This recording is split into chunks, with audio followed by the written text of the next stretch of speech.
everyone, welcome to the video on emotions.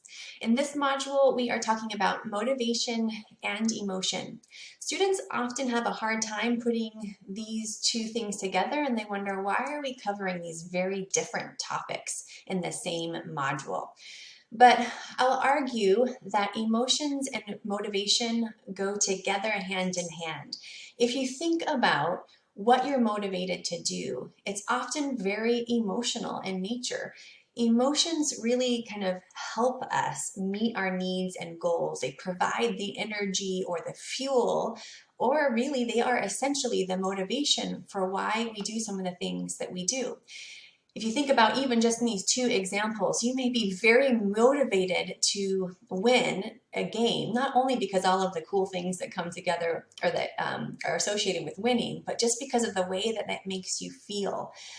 And at the same time, you might be very motivated to avoid all of the feelings that are associated with loss. So we are often motivated to pursue certain emotions and to avoid others.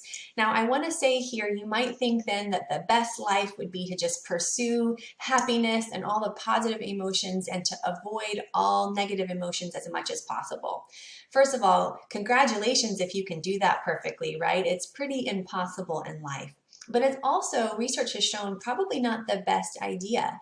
That in fact, what's most related to having a satisfaction in life is not happiness necessarily, but to feeling satisfied, is to have both positive emotions and negative emotions. If you have only positive emotions, if we look at that in the most extreme form with examples of individuals who are experiencing mania, which is euphoria all the time, it's also related to risky behaviors and a whole host of kind of negative things. So that in and of itself is probably not related to high life satisfaction or really healthy. And then avoiding all negative things, although that might sound appealing, it's also not related to life satisfaction. As many of you know, it's through the times of suffering and trials that certainly you wouldn't wish on anyone. You may not wish to experience again, but those are the opportunities where you can really experience growth.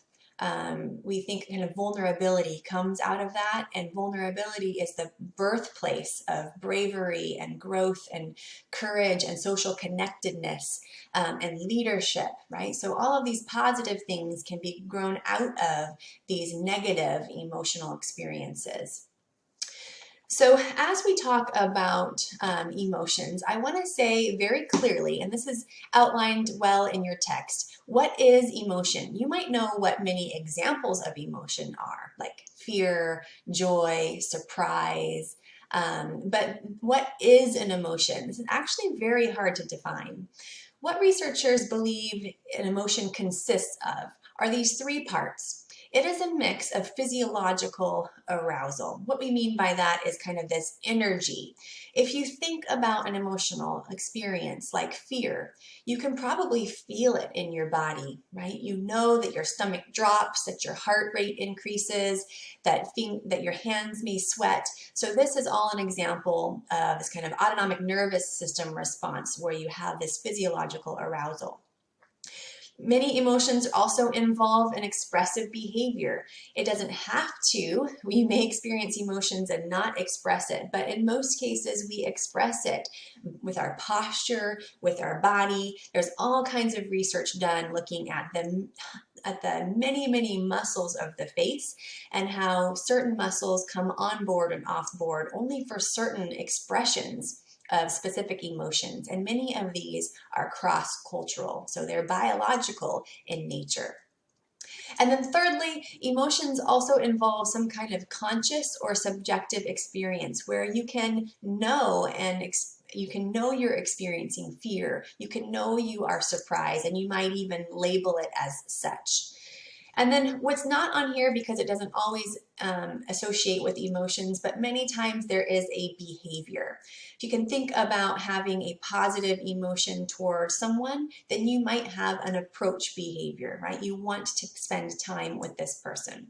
But that behavioral response isn't always included, so that's why it's not up here on this kind of big three. Now, what a lot of controversy exists over is not what these three things are, but how these three things go together. What's the interplay? How do they kind of result in an emotional experience? Which one comes first, if you will? So one of the original theories on this is by James Longa. This theory by these two researchers suggests an order that I think might be very counterintuitive to how you think about emotion. Now, let me say very quickly that these theories aren't really highlighted in the text. I do want you to know them because what the text does a really good job of doing is kind of going more in depth, explaining emotions, talking about how they're culturally bound, applying them. But in order to understand those things, you really need to first understand the concepts, the theories of how emotions come about. So that's what I'm going to do in this video, is try and explain them a little bit more deeply in terms of the theories. So in this James Longa theory, the suggestion is that you have a stimulus, something from the environment occurs. Your first response is this physiological one, where your autonomic nervous system responds. And this often happens without you even knowing it. Your eyes, the information travels through your optic nerve and goes to a part in your brain that automatically creates this physiological response. And only then do you have a more conscious or subjective experience of the emotion. So the emotional experience is a response to the physiological arousal. So in other words, you may, James Long would say, you are sad because you cry. Right?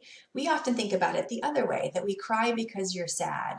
But here in this theory, it's first the arousal, which would be the crying, right? Or the physiological experience of that sadness. And then comes the subjective conscious experience of sadness. Now, the Cannon-Bard theory is very similar, but this was a reaction to the James Longa theory. And Cannon-Bard said, you know, these things happen so quickly and there's so many subtle differences in these conscious emotions that have the same kind of physiological arousal. Really, what's the difference between fear and surprise, right? They might be so similar. So what we think is happening is at the same time, you are having this physiological arousal and the subjective experience. That it's not one and then the other, but they're happening at the same time. Now, regardless of whether we want to talk about the James Longa theory or the Cannon-Bard theory, there is some very strong evidence to support those two theories. It's kind of hard to differentiate the two theories, but the evidence that supports them is evidence that shows the connectedness of our emotions and how it's dependent on our physiological arousal. So for instance, when you look at individuals who have spinal cord injuries, who have the injuries, so who aren't born with spinal cord deficits, but who are born with or who have injuries, they will often report a difference in their emotional experiences before and after the injury, but only those who have had upper spinal cord injuries. So let's pause here for a moment and think about this. I want you to, for a moment, just close your eyes and think about and try and conjure up the feeling of anger. Then conjure up the feeling of sadness and then joy. And you can likely feel that in your body, but in different places, right? One might be the chest, one might be kind of a lump in your throat, one might be in your stomach. All that to say, though, that it's really from kind of the neck or the shoulders down. So for people that experience lower spinal cord injuries where they might have paralysis from the waist down, these individuals don't report any differences in their emotional experiences. Why? Because they can still feel that from the waist up. So they can still physiologically feel that arousal from emotions or with emotions. People that have upper spinal cord injuries have paralysis from around the shoulders and the neck down. These are the individuals that say, for once one individual said, anger just doesn't have the heat to it that it used to have because they can't feel those parts of their bodies. And so their emotions then are impacted, and they're said to have a lot kind of more flat affect or flat emotions after the injury. This would suggest that there's some dependence in our emotional experience on feeling that physiological arousal. Furthermore, if you look at this feedback effect that happens with our facial expressions as well as our posture, those things can influence our emotions. So there really is some truth to that saying, if you've heard it, which is turn that frown upside down. That literally by doing that, we can change our emotional experience. How can we do this? If you have a pin nearby you, put it in your teeth. Again, make sure it's sanitized, but you want to put it in your teeth and hold it. And what this does is it kind of forces you to create a smile. Research has shown that after doing that for about 3 to 5 minutes, you will report yourself as feeling better. You will laugh more at jokes. You will think that jokes or kind of comics are funnier than if you didn't do that, right? So there's actually something to be said for forcing yourself. And what's happening is our body, we are creating this arousal and we're feeling that and think, oh, I'm smiling. I must be happy, right? So there's all kinds of really interesting research about this. One is this kind of facial feedback. So I have here a picture of someone who's had Botox on the muscles, the kind of frown or frowning muscles here. This is actually now an approved treatment option for those who are experiencing depression. If you Botox, or in other words, paralyze those muscles and can no longer make that kind of frown face, then there is an improvement in how people feel. They report feeling less depressed because they're not interpreting that arousal and saying that, oh, I'm feeling this way, I must be, down or sad. Similarly, the same thing is true with posture. If you can increase your posture into a more open, happy, or in other words, power pose, this is related to feelings of confidence, and not just feelings of confidence, but this is the kicker. Actually improved performance. So a really cool study was done showing that people who engaged in some of these power poses before a speech actually performed better on this speech that was judged by blind judges. They didn't know who was doing these power poses and who wasn't, but they did better on the speech than people who did not engage in these power poses. There's actually a production of hormones that takes place when you engage in these behaviors, such as smiling, such as being open with the posture, right? So all this to say that there are some powerful implications of the way in which we experience emotion based on our body. Furthermore, this impacts how we feel not only about ourselves, but about others. So research has been done to show that if you are drinking something warm, you will actually rate other people as being warmer, kinder, more friendly. So we are using our body state to not only determine our own emotions, but the emotions of others. Another study was done showing that if you have people clean their hands so that they feel cleaner, they will have different judgments of kind of moral judgments of others. They will judge them less harshly than if they're made to feel disgusting by either watching something kind of disturbing or touching something gross.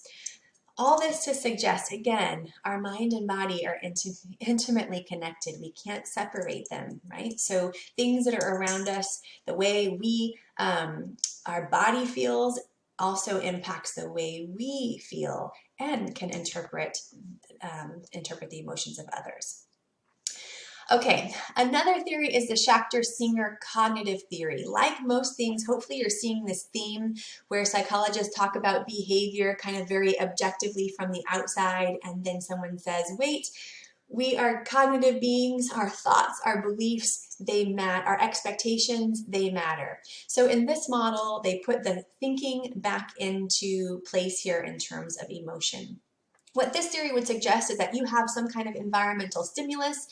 It affects your arousal, right? So your autonomic nervous system comes on board and your heart rate starts to increase, your hands start to sweat, your stomach drops. And then what you do is you don't just go right to an emotional interpretation of that, but you actually use your mind to think about, where am I? What kind of dog is this? Am I safe? Is this dog behind a fence? Do I have really bad memories of dogs? And so you conjure up all these memories, and all of those kind of cognitions, all those cognitive processes influence your emotion.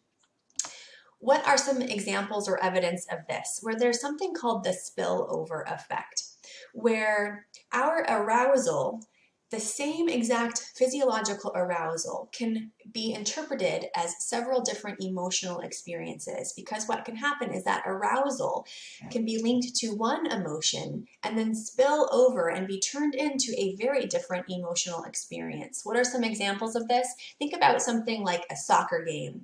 Soccer game, in other countries, they have some great, very, very legitimate and what's what I'm looking for? Kind of long-lasting fans. Think about being at a soccer game. You are very physiologically aroused because, let's say, your team is winning. So you are interpreting that physiological arousal as excitement, as joy, because your team is winning. Then what happens? Someone who's sitting in the wrong area, who's rooting for the wrong team, says something to you about your beloved team. And what happens? Now suddenly the context has changed, and now you are interpreting that physiological arousal, which was about excitement, as now you're angry. And now you're thinking about how physiologically aroused you are, and it becomes anger, right? Because now, you didn't just say that. And now, so what we say is that physiological arousal fuels the emotion, and our cognition channels it into whatever emotion, however we label that.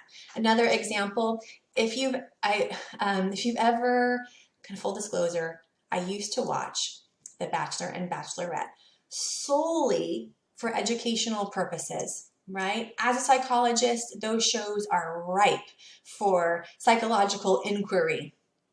After a while, the themes just got so redundant, I could no longer get engaged. So I don't watch them anymore. But if you watch any kind of show like that, usually, actually every time, the couple goes on some extravagant adventure that is risky and scary. It's always the person who's terrified of heights then goes and jumps out of an airplane, right?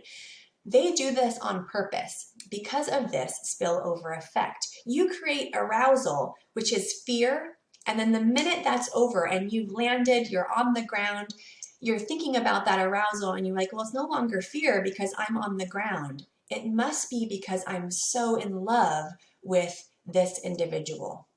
So I don't recommend necessarily jumping out of planes for dates, but if you want to go to scary movies, even if you want to take your loved one or soon-to-be loved one to have a caffeinated beverage, research has shown that arousal from caffeine can even be interpreted as romantic feelings.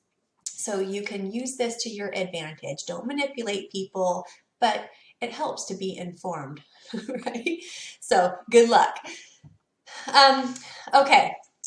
Finally, there is another theory, and we won't talk much about this one, but this is a very robust theory to suggest that what's happening here is that there is both kind of this bottom-up processing where we have physiological arousal first, and that leads then to some subjective emotional experience.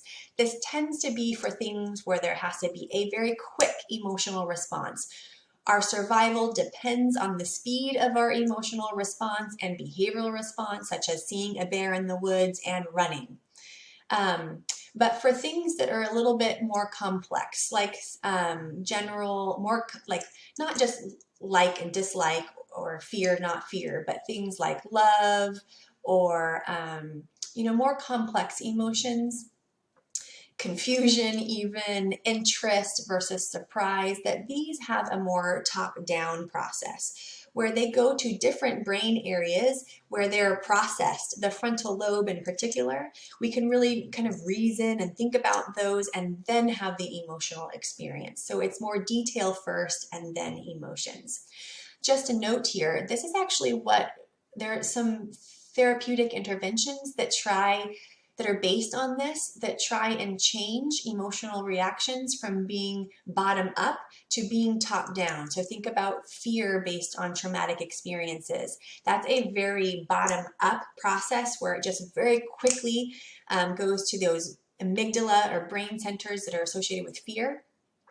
Through certain types of therapeutic interventions, we can work with that and try and create a top-down process where you have that stimulus from the environment, and instead of going right to the amygdala, we can try and rewire that stimulus to the frontal area so that we can think through, kind of use our reason and rationalize, okay, I don't have to be afraid of that. It's not associated with any kind of negative consequence. And then it becomes an emotion where there still might be some fear, but it's not as gripping, okay? So we will talk about that more at the end of the semester when we discuss psychological theories. So hopefully this was a helpful video just to get you to hear and understand more about how we think emotions happen. And then what you can read about in this week's reading is how it is impacted by culture, right? We are culturally bound individuals, and so our emotions are culturally bound as well. How do things differ by culture? And then how are emotions meaningful in our life? And then there's also an assignment for this week associated with emotion and emotional intelligence. So thanks everybody for your time. Let me know if you have questions. Have a great week. Happy learning.